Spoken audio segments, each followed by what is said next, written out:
प्यारे विद्यार्थियों, नमस्कार। स्वागत है आप सभी का एक और नए वीडियो में। प्यारे विद्यार्थियों, आज के इस वीडियो में हम देखने वाले हैं छत्तीसगढ़ माध्यमिक शिक्षा मंडल रायपुर द्वारा आयोजित शैक्षणिक सत्र 2021-22 हेतु दिसंबर माह का असाइनमेंट। जी हाँ दोस्तों, आप पूरा इसको देख सकते हो। ये दिसंबर माह का असाइनमेंट है, असाइनमेंट 5 कक्षा 10वीं के लिए सामाजिक विज्ञान विषय का। और पूर्णांक इसका होने वाला है दोस्तों 20 अंक। तो पूरा आप इसको देख पढ़ो, नोट कर सकते हो। इस प्रकार का असाइनमेंट पर आपको बना के और स्कूल में जमा करना है। उम्मीद करता हूँ कि अभी तक आपको इस प्रकार का असाइनमेंट आपके स्कूल से मिल गया होगा या आपने कहीं और से भी प्राप्त कर लिया होगा। तो इस प्रकार के प्रश्न हैं जो कि आपके असाइनमेंट में आपको मिल गए होंगे। परमाणु निशस्त्रीकरण क्या है, पहले आम चुनाव की 3 खास बातें लिखिए। किसी देश की जनसंख्या का युवा वर्ग के लोग ज़्यादा है तो उस देश की आर्थिक व्यवस्था कैसी होगी। और उसी क्रम में अगला प्रश्न ये है, जैसे कि भाषा के आधार पर ही प्रदेश पुनर्गठन क्यों किया गया, कारण लिखिए। और अगला ये है दोस्तों, आप देख सकते हो दोस्तों, जैसे कि भारत एक समृद्धशाली देश है जिसके निवासी निर्धन है, विस्तार से वर्णन कीजिए। और उसी के अलावा एक प्रश्न ये है, तो जो कि ये पूरा असाइनमेंट है दोस्तों आपका। तो चलिए अब देखते हैं इसके उत्तर। प्लीज़ आप सबसे रिक्वेस्ट है कि प्लीज़ चैनल को सब्सक्राइब जरूर कर ले और वीडियो को लाइक जरूर कर ले। तो चलिए अब देखते हैं इनके उत्तर। तो दोस्तों सर्वप्रथम अगर देखें तो ये रहा आपका छत्तीसगढ़ बोर्ड मासिक मूल्यांकन दिसंबर माह का पूरा, और उसका ये पहला प्रश्न। जी हाँ दोस्तों, आप देख सकते हो इसका पहला प्रश्न है, परमाणु निशस्त्रीकरण कैसे संभव हुआ। जी हाँ दोस्तों, आप इसको पूरा देख पढ़ो, नोट कर सकते हो। ये इसका प्रश्न है आपका सोशल साइंस सब्जेक्ट का। तो यहाँ पर आप देख सकते हो परमाणु निशस्त्रीकरण कैसे संभव हुआ, तो ये प्रश्न है। और दोस्तों ये रहा इसका उत्तर, आप यहाँ पर देख सकते हो।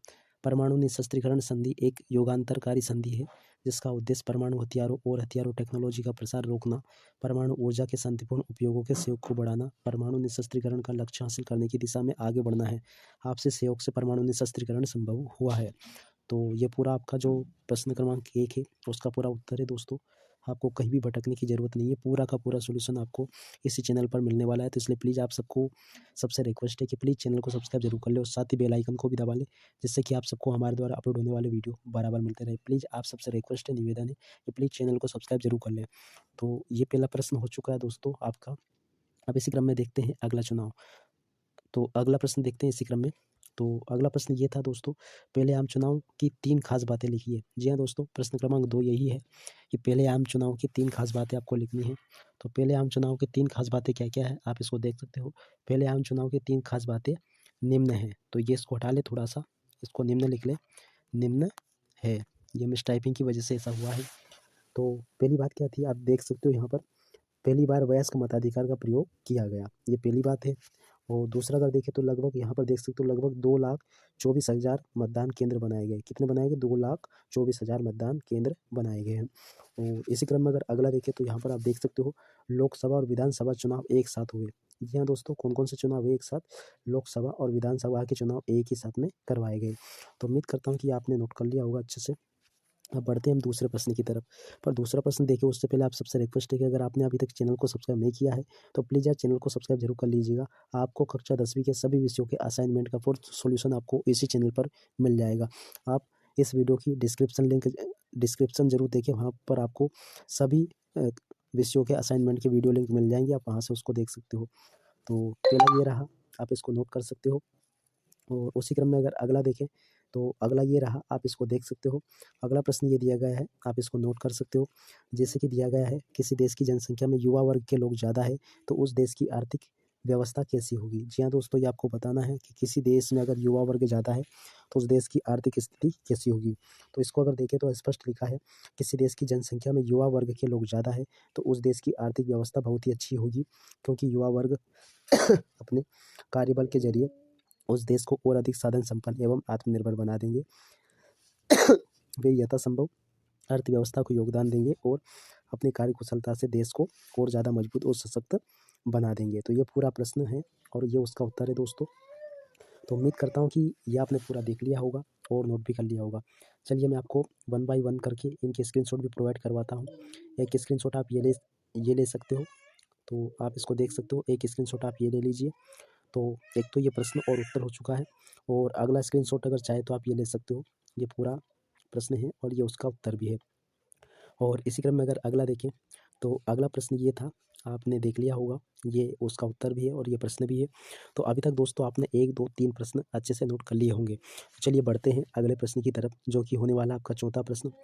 तो इसी क्रम में दोस्तों ये रहा आपका चौथा प्रश्न। आप देख सकते हो चौथे प्रश्न में दिया गया है स्पष्ट रूप से, भाषा के आधार पर प्रदेश पुनर्गठन क्यों किया गया? कारण लिखिए। जी हाँ दोस्तों, आपको ये कारण बताना है कि भाषा के आधार पर प्रदेश का पुनर्गठन क्यों किया गया।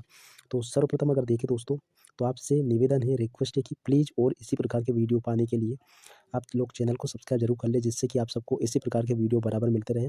प्लीज़ आप सबसे निवेदन है, रिक्वेस्ट है कि प्लीज़ चैनल को सब्सक्राइब जरूर कर लीजिएगा।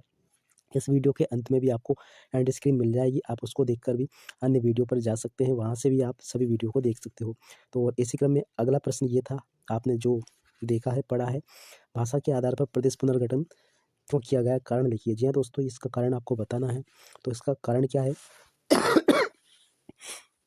आप देख सकते हो यहाँ पर अक्टूबर 1953 को आंध्र प्रदेश राज्य का गठन हो गया, जो भाषा के आधार पर गठित भारत का पहला राज्य था। जी हाँ दोस्तों, भाषा के आधार पर आंध्र प्रदेश का सर्वप्रथम गठन किया गया था। ये बात आपको याद रखनी है और असाइनमेंट में भी बिल्कुल आपको लिख के आनी है। आंध्र प्रदेश राज्य के गठन के कारण भारत के अन्य भाषा भाषियों की मांग भी अवहेलना नहीं की जा सकती थी। इसलिए सरकार ने 22 दिसंबर 1953 को राज्य पुनर्गठन आयोग की नियुक्ति की घोषणा की। तो दोस्तों ये क्या था, और उसी के क्रम में अगर आगे देखें तो आगे कुछ प्रश्न उत्तर का हिस्सा ये है, भाषा के आधार पर प्रदेश पुनर्गठन निम्न कारणों से किया गया। क्या क्या कारण थे दोस्तों? पहला कारण था, भाषा के आधार पर प्रदेश बनाने की मांग उठने लगी थी।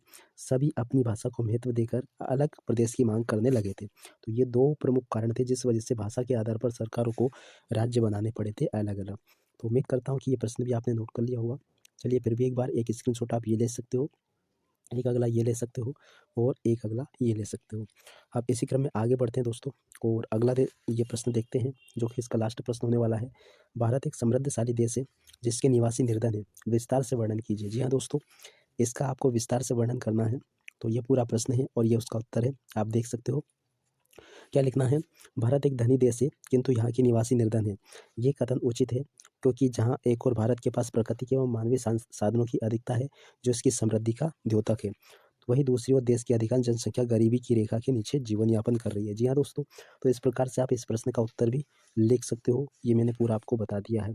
और उसी क्रम में अगर अगला प्रश्न देखिए तो एक प्रश्न ये भी है, प्रश्न क्रमांक 6 है, पंजाब और असम में जो आंदोलन हुए उसके क्या उद्देश्य थे? जी हाँ दोस्तों, ये बताना आपको कि पंजाब और असम में जो आंदोलन हुए उसके पीछे उद्देश्य क्या थे। तो इसका उत्तर ये हो जाएगा दोस्तों, ये इसके उद्देश्य थे, आप इसको लिख पढ़ो नोट कर सकते हो। दोनों राज्य ये चाहते थे कि राज्य के संसाधनों का अधिकतम लाभ राज्यों को ही मिले। दोनों ही राज्य केंद्र के कड़े नियंत्रण से मुक्ति चाहते थे। दोनों ही राज्य आंतरिक मामलों में स्वायत्तता चाहते थे। दोनों ही राज्य राजनीतिक स्वतंत्रता चाहते थे। तो इस प्रकार से आप पूरा आपका असाइनमेंट बना के आप स्कूल में जमा कर सकते हो। ये पूरा असाइनमेंट मैंने आपको प्रश्न और उत्तर सहित पूरा बता दिया दोस्तों। इसलिए प्लीज़ आप सबसे रिक्वेस्ट है कि अगर आपने अभी तक चैनल को सब्सक्राइब नहीं किया था तो प्लीज़ आप चैनल को सब्सक्राइब जरूर कर लें। इसी के साथ में मैं आपको वार्षिक परीक्षा हेतु शुभकामनाएं देता हूँ और इस वीडियो से विदा लेता हूँ। नमस्कार।